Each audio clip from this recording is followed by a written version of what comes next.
وأحسن منك لم تر قط عيني، وأجمل منك لم تلد النساء.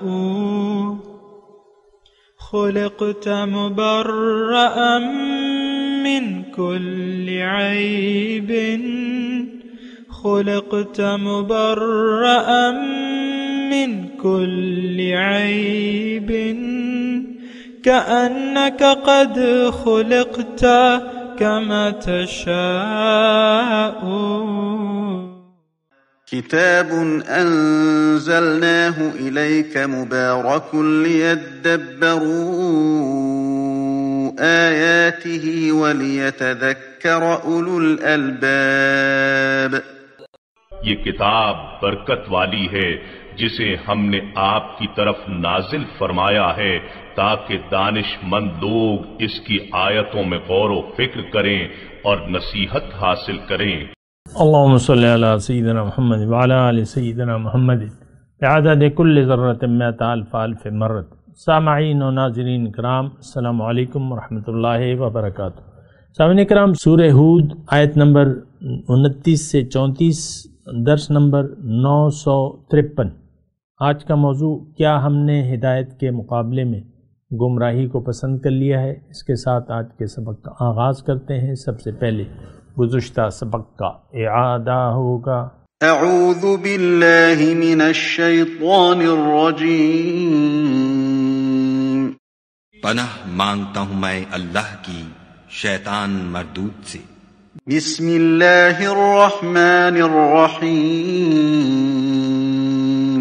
شروع اللہ کے نام سے جو بڑا مہربان نہایت رحم والا ہے۔ قال يا قوم أرأيتم إن كنت على بينة من ربي وآتاني رحمة من عنده فعميت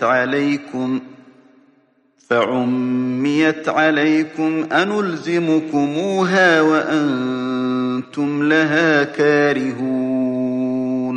انہوں نے کہا کہ اے قوم، دیکھو تو اگر میں اپنے پروردگار کی طرف سے دلیل روشن رکھتا ہوں اور اس نے مجھے اپنے ہاں سے رحمت بخشی ہو جس کی حقیقت تم سے پوشیدہ رکھی گئی ہے، تو کیا ہم اس کے لیے تمہیں مجبور کر سکتے ہیں اور تم ہو کہ اس سے ناخوش ہو رہے ہو؟ سامعین اکرام، سورہ ہود آیت نمبر 29۔ وَيَا قَوْمِ لَا أَسْأَلُكُمْ عَلَيْهِ مَالًا، اور اے میری قوم، میں اس تبلیغ کے عوض تم سے کوئی مال کا طلبگار نہیں ہوں۔ ان اجری الا علی اللہ، میرا اجر تو اللہ کے ذمہ ہے۔ وما انا بطارد الذین آمنوا، اور میں تمہارے لیے ان ایمان والوں کو اپنی محفل سے نکالنے والا نہیں ہوں، جھڑکنے والا نہیں ہوں۔ انہم ملاقو ربہم، یہ لوگ اپنے رب کی ملاقات سے بہرہ یاب ہونے والے ہیں۔ وَلَٰكِنِّي أَرَاكُمْ قَوْمًا تَجْهَلُونَ، لیکن میں دیکھتا ہوں کہ تم ناواقف قوم ہو، بے خبر ہو، بے فہم ہو۔ جاہل کا یہی مطلب ہے۔ سامعین کرام، اس کے بارے میں ہم بات کر رہے تھے گزشتہ سبق میں بھی، اور اس میں ایک بات تو پیغمبر اپنی قوم سے کہتا ہے کہ میں تمہارے لیے مخلص ہوں، یعنی کسی اجر کا طالب نہیں ہوں۔ میری دعوت کسی لالچ میں نہیں ہے، میری لالچ یہ ہے کہ تم لوگ آگ سے نجات پالو، اور میں مخلص ہوں اور تم سے میں کسی قسم کے اجر کا طالب نہیں ہوں۔ میرا اجر تو فقط رب کے ذمہ ہے۔ دوسرا، ما انا بطارد الذین آمنوا، میں تمہارے یعنی تمہیں اپنے نزدیک کرنے والوں کے لیے ان لوگوں کو جو میرے پاس ہیں، انہوں نے قوم نے کہا تھا نا کہ وما نراک معک الذین کہ ہم وما نراک اتبعک الا الذین هم اراذلون بادی الرأی وما نرى لكم علینا من فضل۔ انہوں نے کہا تھا کہ یہ تمہارے ساتھ جو ہیں یہ تو کم حیثیت کے لوگ ہیں۔ بہرحال ان کا جو بھی خیال تھا، تو اصل میں حقیقت یہ ہے کہ ہم لوگ جو ایمان کی طرف رجوع کر لیتے ہیں حقیقی، تو ہم ان کو یعنی کم حیثیت کے سمجھتے ہیں۔ آج ایک متقی مسلمان، یہ بات میں پورے وثوق سے کہہ رہا ہوں کہ جو ایک دین یعنی جو اللہ کے راستے پر چل رہا ہے، اور عام طور پہ یہ دولت مند لوگ اس کو حقیر خیال کرتے ہیں، یعنی جو اللہ کو منزل بنا کے اللہ کے حکم اور رسول کے طریقے کے مطابق زندگی گزار رہے، عام طور پہ جو یہ خوشحال طبقہ ہے، امراء طبقہ ہے، یہ ان کو حقیر خیال کرتا ہے۔ تو پیغمبر نے کہا کہ یہ تو میرے ساتھی ہیں اور اپنے رب سے عنقریب ملاقات کرنے والے ہیں۔ اس پہ میں تھوڑی سی بات کر رہا تھا کہ دیکھیں، ہماری منزل اللہ ہے، اللہ سے ملاقات ہماری ڈن ہے۔ دنیا اللہ سے ملاقات کی تیاری کی جگہ ہے، اور جو لوگ پیغمبر کی دعوت پر یقین کر لیتے ہیں تو پیغمبر کی دعوت تو اللہ کی طرف ہوتی ہے، اللہ کی بندگی کی طرف۔ منزل اللہ ہوتی ہے، طریقہ بندگی کا ہے، تو جو اللہ کے تعالیٰ کی بندگی کر رہا ہے وہ عنقریب اللہ تعالیٰ اسے راضی ہو جائے گا۔ اور وَلَسَوْفَ يُعْتِيكَ رَبُّكَ فَتَرْضَىٰ، اور عنقریب اللہ تعالیٰ اسے اتنا دے گا کہ وہ راضی ہو جائیں گے۔ یا ایتھا النفس المطمئنۃ ارجعی الی ربک راضیۃ مرضیہ۔ نفس مطمئنہ مخاطب ہے نا، اے نفس مطمئنہ ارجعی الی ربک، اپنے رب کی طرف واپس جاؤ، وہ تم سے راضی، تم مجھ سے راضی۔ فادخلی فی عبادی، میرے خاص بندوں کی محفل میں شریک ہو جاؤ۔ وادخلی جنتی، اور میری جنت میں داخل ہو جاؤ۔ جنتی، میری جنت، تو جنت تو اللہ کی ہے، اور وہاں اللہ تعالیٰ کا قرب، ملاقات اور دیدار ایمان والوں کو میسر ہوگا۔ اور یہاں پیغمبر واضح طور پہ اپنی قوم کو کہہ رہے کہ دیکھو وہ عنقریب اپنے رب کی ملاقات سے بہرہ یاب ہونے والے ہیں۔ بہت بڑی خوشخبری ہے سامعین کرام۔ دیکھیں، نوح علیہ السلام کی جو دعوت ہے، اور بلکہ تمام پیغمبران کرام کی دعوت یکساں ہے، ایک منزل ایک راستہ، منزل اللہ، راستہ اللہ کا، اور پھر طریقہ یعنی پیغمبر کی اتباع ہے سامعین کرام۔ تو جو بھی اللہ کے حکم، اللہ کی نیت کر کے، اللہ کی طرف رخ کر کے، یہ بہت زیادہ ضروری ہے کہ انی وجہت وجہی للذی فطر السماوات والارض حنیفا وما انا من المشرکین، میں نے اپنا رخ پھیر لیا اس ذات کی طرف جس نے زمین اور آسمان پیدا کیے ہیں، میں یکسو ہوں، میں مشرک نہیں ہوں۔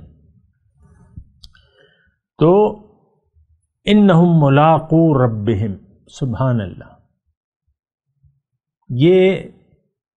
یہ پیغمبر کی بات ہے، اور تمام پیغمبران کرام کی دعوت ایک ہے، اور وہ دعوت اللہ ہے، طریقہ ایک ہے، اور وہ بندگی رب ہے، انجام ایک ہے، وہ ملاقات رب ہے، سبحان اللہ۔ ولیکنی اراکم قوما تجہلون، اور تم تو مجھے ایسے لگ رہے ہو کہ تمہیں حقیقت کا پتہ ہی نہیں ہے۔ اصل میں جو مخالفت ہوتی ہے، مخالف جب مخالفت کرتا ہے تو در حقیقت وہ اندر کی کہانی سے بے خبر ہوتا ہے۔ یہ میں نے ایک جملہ کہا ہے، لیکن اس میں تھوڑی سی گہرائی ہے۔ یہاں دنیا میں بھی اگر ایک چیز کی حقیقت سے ہم آگاہ نہیں ہیں، کوئی منصوبہ ہے مثال کے طور پہ، کوئی کاروباری منصوبہ آپ کو کوئی پیش کر دیتا ہے مثال کے طور پہ، اور وہ ایک بہت قابل آدمی ہے، کوئی منصوبہ کاروباری آپ کے فائدے کے لیے، منافع کے لیے، تو آپ اس میں انویسٹمنٹ بھی ہے، لیکن اس کا منافع بھی ہے، اور اس کا منافع یقینی ہے۔ لیکن یہ جو جاہل آدمی ہے، یعنی بے خبر آدمی ہے، یہ اس پہ لاگت کا تخمینہ دیکھ کے اسے انکار کر دیتا ہے۔ ویسے میں ایک مثال کے طور پہ میں بات کر رہا ہوں، یعنی آپ حقیقت سے اگر بے خبر ہوں، اندرونی باطنی نتائج سے آپ بے خبر ہوں، تو پھر آپ انکار کر دیتے ہیں حق پر۔ پیغمبر کی دعوت اللہ کی ہے، اور اللہ تعالیٰ کی ملاقات، اس کا دیدار اور اس کا قرب، اس کا تعلق تو باطن سے ہے۔ لوگ ظاہر کو دیکھ رہے ہیں، اور باطن ان کی سمجھ میں نہیں آ رہا، اور وہ سمجھنا بھی نہیں چاہتے۔ اس میں مسئلہ یہ ہوتا ہے کہ دیکھیں، ہم نے تو ایک منزل کا تعین کر لیا ہے اور میں آپ کو یہ بتا رہا ہوں کہ دیکھیں ہم اللہ کی بات کر رہے ہیں، اللہ کے قرب کی بات کر رہے ہیں.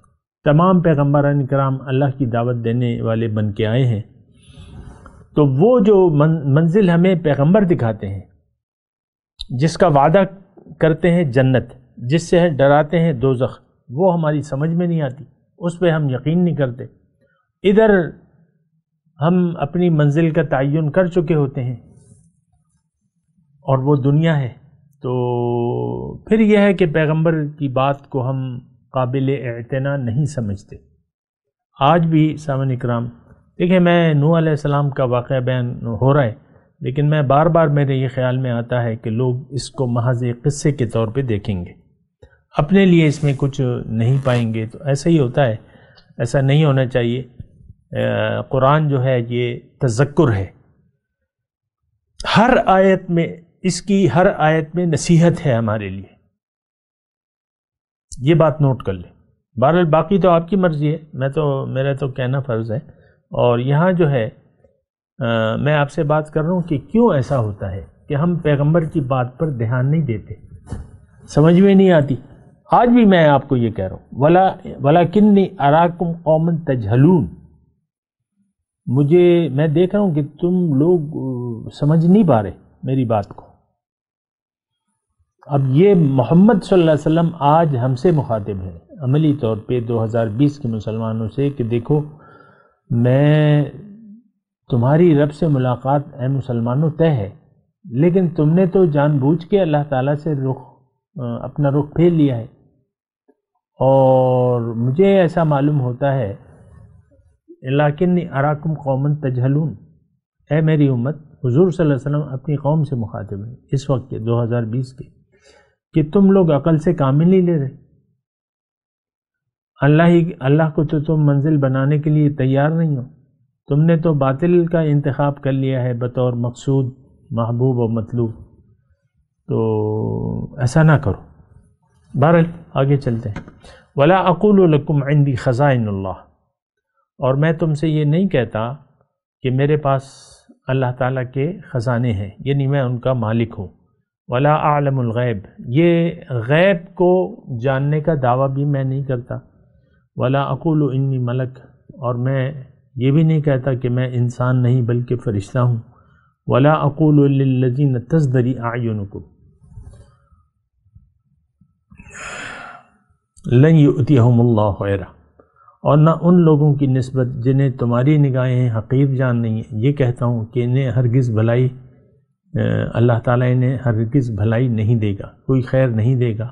اللہ عالم بما انفسہم، اللہ تعالیٰ جانتا ہے جو کچھ ان کے دلوں میں ہے، ان کے دلوں کا حال تو اللہ تعالیٰ جانتا ہے. انی اذا لمن الظالمین، اور اگر میں ایسا کہوں تو بے شک میں اس وقت ظالموں میں سے ہو جاؤں گا.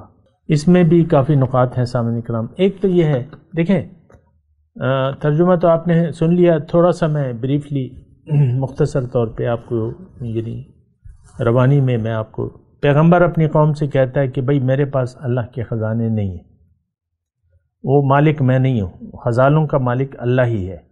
پھر غیب کا علم میرے پاس نہیں ہے، پھر میں فرشتہ بھی نہیں ہوں. اور جن لوگوں کو تم حقیر سمجھتے ہو، تو میں یہ بھی نہیں کہہ سکتا کہ اللہ تعالیٰ انہیں کوئی خیر نہیں دے گا. اللہ جانتا ہے جو ان کے دلوں میں ہے. میں ایسا کہوں تو میں تو پھر حق مارنے کے مترادف ہو جاؤں گا، ظالم، ان کا حق ماروں گا. تو دیکھیں اس میں اب یہ ہے کہ پیغمبر کی ذات تو ایک بہت بڑا رتبہ ہے پیغمبری کا، رسالت کا. تو عام انسان یعنی ظاہر ہے کہ ہر قوم میں اللہ تعالیٰ نے ایک رسول بھجوایا، اور وہ رسول انہی میں سے تھا. اپنے حضور صلی اللہ علیہ وسلم کی مثال لے لیجئے کہ جب یعنی 40 سال تک تو حضور کے پاس کوئی پیغام نہیں آیا تھا. 40 سال کے بعد حضور صلی اللہ علیہ وسلم نے یعنی جب رسالت کا، نبوت کا دعویٰ کیا کہ میں اللہ کا رسول ہوں، تو لوگ ان کے ساتھ اب یہ ہے نا کہ کوئی ایسی خاص معجزات تو نہیں تھے، صرف دلائل کی بنیاد پہ انہوں نے ایک بات کہی، جیسے کہ کوہ صفا پہ چڑھ کے انہوں نے اپنی قوم کو کہا کہ دیکھو میری صداقت اور امانت اور صداقت پر تو تم لوگ یقین کرتے ہو، تو میں تمہیں یہ بات بھی کہتا ہوں کہ دیکھو تمہارے جو برے اعمال ہیں، تم نے جو غیر اللہ کو اپنا معبود بنا لیا ہے، اور تم جن اعمال میں مبتلا ہو، جس طریقے سے زندگی گزار رہے ہو، اس اللہ تعالیٰ اس سے ناراض ہے، ان قریب تم پہ اللہ کا عذاب آنے والا ہے۔ اس سے بچنے کی ایک ہی ترکیب ہے کہ تم اللہ تعالیٰ کی وحدانیت کا اقرار کر لو، اللہ کو ایک مان لو۔ اب یہ بات ان کی سمجھ میں نہیں آ رہی تھی، جیسے آج ہماری سمجھ میں نہیں آتی سامنے کرام۔ پیغمبر کی بات کو آج ہم سمجھنے کے لیے، سوچنے سمجھنے کے لیے تیاری نہیں، اور یہ بات میں بڑے وثوق سے کہتا ہوں۔ بعض یعنی دانشور، عالم، دانشور، فلاسفر لوگ یہ باتیں جو قرآن میں ہیں یہ اس کی روح تک پہنچنے کے لیے تیار نہیں ہے، سمجھنے کے لیے تیاری نہیں ہے۔ یہ فیس بک کی بعض ٹی وی کے اور فیس بک کی دانشور ہوتے ہیں، انہوں نے تو دین کی بعض ایسے ہیں اپنی اپنی تشریحات شروع کر دی ہیں دین کی، اپنے خیال سے احادیث کا اور قرآن کا مطلب نکال لیں اور یہ وہ۔ تو بہرحال میں اس کی بحث میں نہیں پڑتا، لیکن میں یہ بات کہہ رہا ہوں کہ ہمیشہ انسان نے دلائل کی بنیاد پر وہ حق کو سوچنے سمجھنے کے لیے تیار نہیں ہوتا۔ جیسے کہ ہمارے حضور صلی اللہ علیہ وسلم سے مطالبات کیے جاتے رہے کہ تم اول تو انہوں نے یہ کہا کہ یہ جو قرآن ہے، لولا انزل القرآن علی رجل من قریتین عظیم، یہ دو بستیاں طائف و مکہ کی دو بستیوں پہ بڑے آدمی پہ کیوں نہیں نازل ہوا؟ پھر انہوں نے کہا کہ ما لہذا الرسول یأکل الطعام ویمشی فی الاسواق، یہ تو ہماری طرح کا انسان ہے، وَلَئِنْ أَطَعْتُمْ بَشَرًا مِثْلَكُمْ إِنَّكُمْ إِذًا لَخَاسِرُونَ، یہ تو ہماری طرح کھاتا پیتا ہے اور بازاروں میں چلتا پھرتا ہے، کھاتا پیتا ہے۔ وَلَئِنْ أَطَعْتُمْ بَشَرًا مِثْلَكُمْ إِنَّكُمْ إِذًا لَخَاسِرُونَ، اگر اپنے جیسے انسان کی تم نے پیروی کی تم بڑے نقصان میں پڑ جاؤ گے۔ اصل میں بات ہوتی کیا ہے؟ بات یہ ہے کہ اللہ تعالیٰ پیغمبر کی دعوت جو ہے وہ عقل کی بنیاد پہ ہے، اور مقصود یعنی اس کی دعوت جو ہے وہ اس کا تعلق غیب سے ہے۔ یؤمنون بالغیب، غیب پر اب لوگ یقین کرنا نہیں چاہتے، سوچ اور سمجھ سے کام نہیں لیتے، تو غیب پر ان کا یقین نہیں آتا۔ آج بھی مجھ سے بعض لوگ پوچھتے ہیں درس میں یا درس کے بعد ایسے کہ بھئی یہ آپ جو بات کر رہے ہیں یہ یقین ہم کیسے حاصل کریں؟ تو میں ان کو کہتا ہوں کہ یقین حاصل کرنے کا تو ایک راستہ ہے، سب سے پہلے جو ہے آپ کسی صاحب یقین کو تلاش کریں، صاحب یقین شخص کو ڈھونڈیں، اس کی صحبت میں بیٹھیں، اس سے ملیں جلیں، اس پر یقین کریں، اس پر یقین کریں کہ ہاں اس کو یقین حاصل ہے، اس کی صحبت میں بیٹھیں اس نیت سے کہ میں نے بھی یقین حاصل کرنا ہے، تو پھر صحبت کا اثر ہوگا۔ اور بہرحال پھر اس کا الگ ایک طریقہ کار ہے، وہ میں بیان کرتا بھی رہتا ہوں، پھر بھی بیان کر دوں گا، لیکن میں آپ کو کہہ رہا ہوں کہ پیغمبر کی دعوت ہوتی ہے اللہ کی طرف، اور اللہ تو غیب ہے، وراء الورا ہے، سمجھ میں نہیں آتا۔ اور پھر لوگ کہتے ہیں کہ بھئی ہم تو جو ظاہر ہے اس کو دیکھ رہے ہیں، باقی تو ہمیں کچھ نظر نہیں آ رہا، تو کیسے یقین کریں؟ بہرحال یہ مسئلہ ہوتا ہے، یہ بڑا یعنی تفصیل طلب بات ہے، میں کر بھی چکا ہوں، پھر بھی انشاءاللہ کر دوں گا، لیکن یہاں میں اپنے مضمون کی طرف آتا ہوں کہ پیغمبر قوم سے کہتا ہے میرے پاس بھیا اللہ کے خزانے نہیں ہیں کہ میں جو تم مطالبات کر رہے ہو یا جیسے چاہ رہے ہو، جیسے پیغمبر علیہ السلام سے ہمارے کہا کہ بھئی یہ سونے کے پہاڑ، یہ سونے کے بنا، یہ پتھر، یہ پہاڑ جو ہیں یہ سونے کے بنا دو، تمہارے لیے محل ہونا چاہیے، یہ ہو وہ ہو تمہارے لیے، یہاں نہر بنا دو، مکے میں ہمارے لیے نہریں بنا دو۔ تو یہ مطالبات تھے، اب یہ تو جہالت پر مشتمل ہیں یہ ساری باتیں. پیغمبر کی دعوت تو دیکھیں، پیغمبر ہو، نائب پیغمبر ہو، اللہ کے جو نائبین نبی ہیں وہ تو اللہ کی طرف دعوت دینے ہیں دلائل کی بنیاد پر.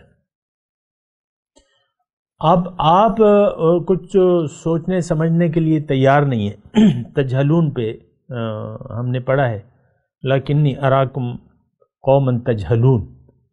تو لوگ تو حق سے ناواقف ہیں، پھر واقف ہونا بھی نہیں چاہتے. مسئلہ یہ ہے کہ وہ سوچ سمجھ سے کام بھی نہیں لیتے، کیونکہ آلریڈی ان کا ایک دھوکہ لگ چکا ہے ظاہر کا. ہمیں ظاہر کا دھوکہ لگ چکا ہے. اب کسی اور بات پر جو بظاہر خوشنما ہے لیکن اس کی حقیقت ہم پہ آشکارا نہیں ہے، جیسے کہ سورج ہمیں نظر آ رہا ہے یا چاند نظر آ رہا ہے یا آگ نظر آ رہی ہے یا پانی نظر آ رہا ہے، تو اس طرح تو وہ حقیقت سامنے نہیں ہے. حقیقت سامنے ہے لیکن وہ پردوں کے پیچھے ہے، اور لوگ سوچنے اور سمجھنے کے لیے تیار نہیں ہیں. حالانکہ اللہ تعالیٰ نے دعوت دی ہے کہ تم تدبر کرو، عقل سے کام لو، میری نشانیاں موجود ہیں. میں اللہ تعالیٰ نے جا بجا اپنی نشانیاں بیان کی ہیں. تو ان اولی الالباب ان فی ذالک لآیات لقوم یعلمون، یا اولی الالباب جو خاوندان عقل ہے. عقل استعمال کرنا چاہیے سامنے کرام، ورنہ آپ حق تک نہیں پہنچ سکیں گے. سوچ و بچار اور حق، اپنے بارے میں سوچیں، اس کائنات کے بارے میں سوچیں، جو اللہ تعالیٰ کی نشانیاں ہیں اس کے بارے میں سوچیں کہ یہ سب کچھ کیا ہے، کون خالق ہے، کس کے لیے بنایا ہے، کیوں بنایا ہے، مجھے کیوں بنایا ہے، میں کون ہوں. تو یہ سارے جوابات پھر آپ کو اللہ تعالیٰ کی طرف سے، اللہ کی کتاب اور رسول کے ذریعے آپ کو مل جائیں گے اس کے جوابات. لیکن ہم تو آج جو ہے، ہم قرآن کی بات سننے، سمجھنے اور رسول کی بات سننے اور سمجھنے کے لیے آج ہم تیار نہیں ہیں. ہمارا یقین تو ظاہر پر ہے.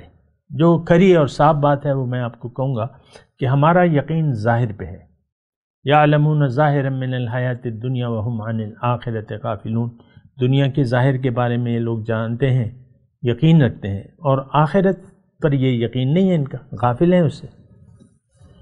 تو یہ ساری 31 نمبر آیت کی جو باتیں ہو رہی ہیں کہ بھئی میرے پاس خزانے نہیں، مجھے علم غیب نہیں ہے، میں فرشتہ نہیں ہوں، عام تمہاری طرح کا انسان ہوں. میری دعوت تو اللہ تعالیٰ کی طرف سے. اور جن لوگوں کو تم کمتر سمجھتے ہو، یعنی میرے جو ایمان والے ہیں، میرے ساتھ جو ایمان والے ہیں، اللہ پہ ایمان لائے، تو ان کو تم کمتر سمجھتے ہو، تو میں یہ نہیں کہہ سکتا کہ یہ کمتر ہیں، اور میں یہ بھی نہیں کہہ سکتا کہ اللہ تعالیٰ ان کو اپنے فضل سے نہیں نوازے گا. ان کی نیت ان کے ساتھ ہے، اللہ تعالیٰ ان کے اعمال سے باخبر ہے، اللہ جانے اور ان کا کام جانے. میں ایسا کچھ نہیں کہہ سکتا. تو آگے قالوا یا نوح قد جادلتنا فاکثرت جدالا. انہوں نے کہا اے نوح، تو نے ہمارے ساتھ، آپ نے ہمارے ساتھ جھگڑا کیا اور بہت جھگڑا کیا. فَأْتِنَا بِمَا تَعِدُنَا إِن كُنْتَ مِنَ الصَّادِقِينَ.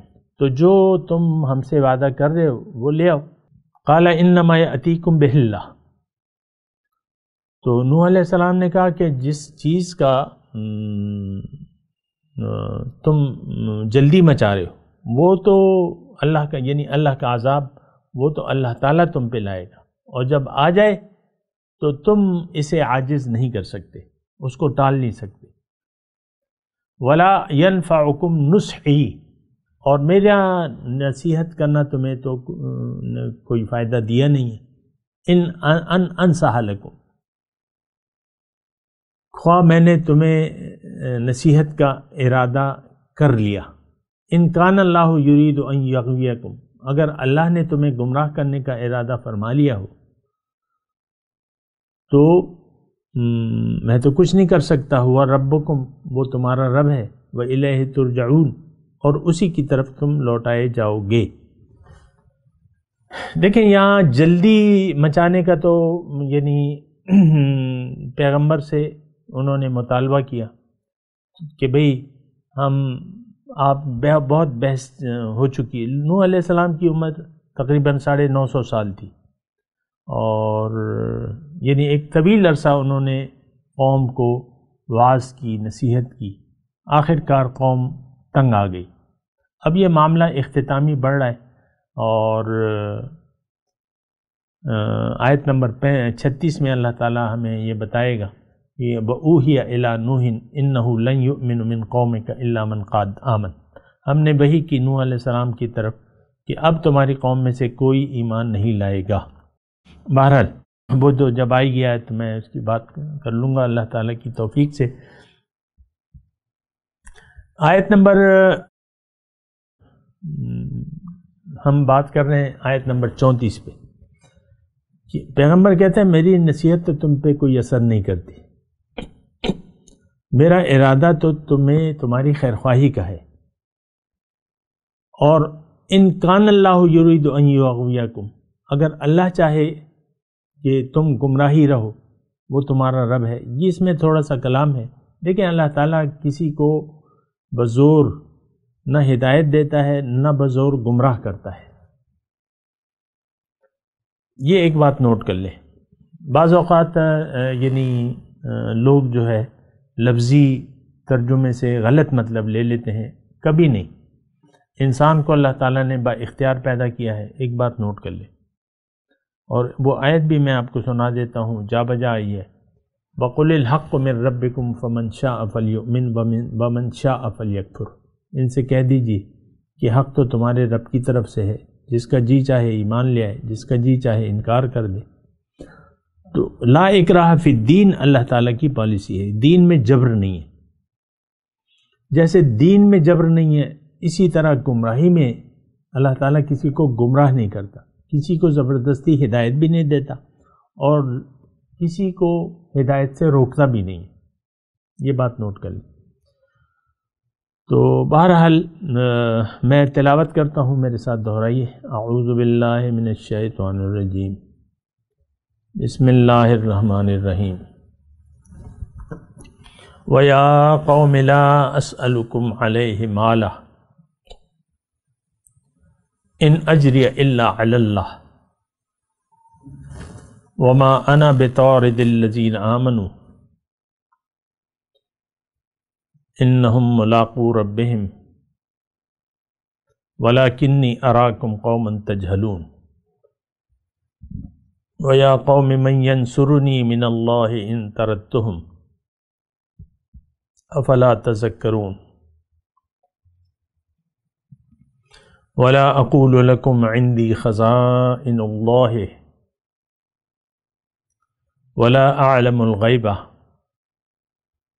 وَلَا أَقُولُ إِنِّي مَلَكٌ وَلَا أَقُولُ لِلَّذِينَ تَزْدَرِي أَعْيُنُكُمْ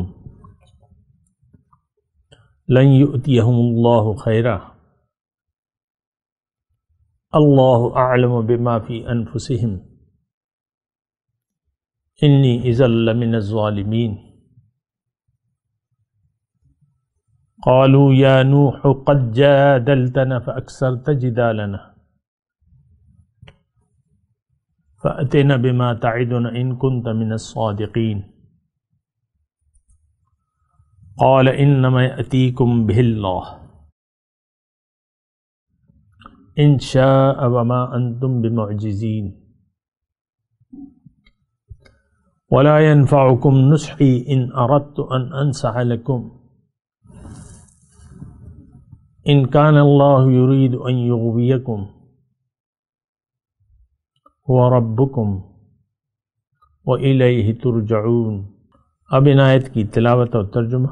اعوذ باللہ من الشیطان الرجیم. پناہ مانگتا ہوں میں اللہ کی شیطان مردود سے. بسم اللہ الرحمن الرحیم. شروع اللہ کے نام سے جو بڑا مہربان نہایت رحم والا ہے. وَيَا قَوْمِ لَا أَسْأَلُكُمْ عَلَيْهِ مَالًا إِنْ أَجْرِيَ إِلَّا عَلَى اللَّهِ وَمَا أنا بطارد الذين آمنوا إنهم ملاقو ربهم ولكني أراكم قوما تجهلون۔ اور اے قوم، میں اس نصیحت کے بدلے تم سے مال و زر کا خواہاں نہیں ہوں، میرا صلہ تو خدا کے ذمے ہے، اور جو لوگ ایمان لائے ہیں میں ان کو نکالنے والا بھی نہیں ہوں، وہ تو اپنے پروردگار سے ملنے والے ہیں، لیکن میں دیکھتا ہوں کہ تم لوگ نادانی کر رہے ہو۔ وَيَا قَوْمِ مَنْ يَنصُرُنِي مِنَ اللَّهِ إِن طَرَدتُّهُمْ أَفَلَا تَذَكَّرُونَ۔ اور برادران ملت، اگر میں ان کو نکال دوں تو عذاب خدا سے بچانے کے لیے کون میری مدد کر سکتا ہے؟ بھلا تم غور کیوں نہیں کرتے؟ وَلَا أَقُولُ لَكُمْ عِندِي خَزَائِنُ اللَّهِ وَلَا أَعْلَمُ الْغَيْبَ وَلَا أَقُولُ إِنِّي مَلَكٌ ولا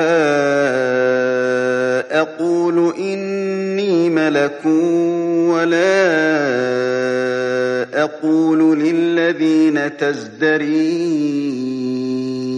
أعينكم لن يؤتيهم الله خيرا الله أعلم بما في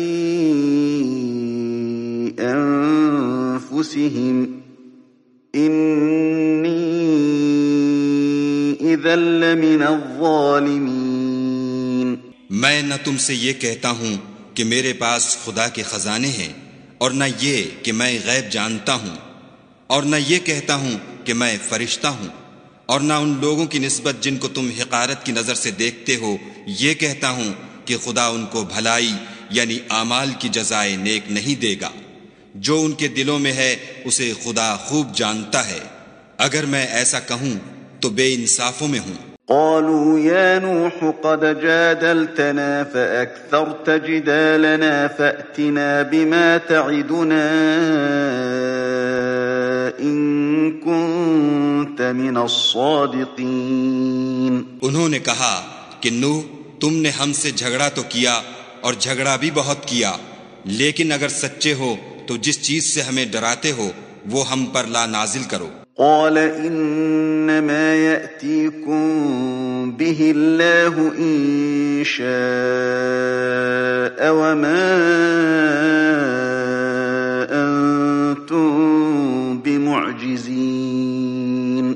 نوح نے کہا کہ اس کو تو خدا ہی چاہے گا تو نازل کرے گا، اور تم اس کو کسی طرح ہرا نہیں سکتے۔ ولا ينفعكم نصحي إن أردت أن أنصح لكم إن كان الله يريد أن يغويكم هو ربكم وإليه ترجعون۔ اور اگر میں یہ چاہوں کہ تمہاری خیر خواہی کروں اور خدا یہ چاہے کہ تمہیں گمراہ کرے تو میری خیر خواہی تم کو کچھ فائدہ نہیں دے سکتی، وہی تمہارا پروردگار ہے اور تمہیں اسی کی طرف لوٹ کر جانا ہے۔ اس کے ساتھ ہی سامعین کرام آج کے درس کا وقت اختتام کو پہنچا۔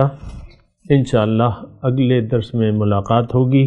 وآخر دعوانا ان الحمدللہ رب العالمین، والسلام علیکم ورحمۃ اللہ وبرکاتہ۔ مولاي صل وسلم دائما أبدا على حبيبك خير الخلق كلهم۔